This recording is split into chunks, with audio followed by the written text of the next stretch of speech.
Tunashukuru mashabiki wote kwa kweli. Mimi niseme mimi ni koso, lakini nimefurahia jinsi mashabiki wa Yanga walivyojitoa kwa wingi sana. Jana usiku nilikuwa nakula hapo chipsi hapa Mkwakwani. Kwa kweli niliona makosta zaidi ya 40 yamekuja. Kwa hiyo hongereni sana Yanga, mko vizuri na mnajua sana hamasa.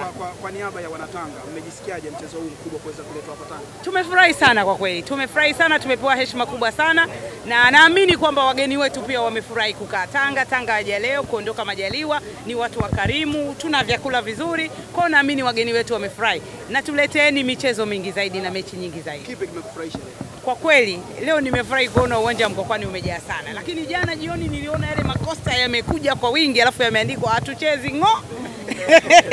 Nikasema kwa kweli hii ndio Yanga kwa kweli, timu ya wananchi. Hongereni sana kwa kweli. Wacheze wasicheze? Hilo swali la kizushi.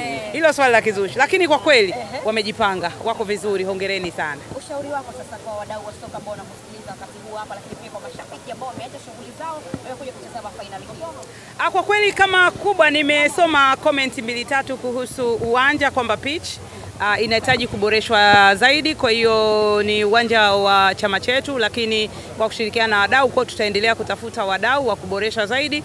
Lakini pia nadhani kuna masuala ya kuendelea kuhamasisha. Kwa mfano uwanja umejaa, tunashukuru Mungu watu wamejaa, lakini kidogo kiingilio ilikuwa 15,000 kwa 10,000, kwa hiyo kuna baadhi ya watu hawakuweza kumudu. Kwa hiyo tunaamini labda kingepunguzwa kidogo, watu wengi pia wa kutoka Tanga wangeweza kujaza uwanja zaidi. Kwa hiyo sisi tunajua wenye shughuli zetu.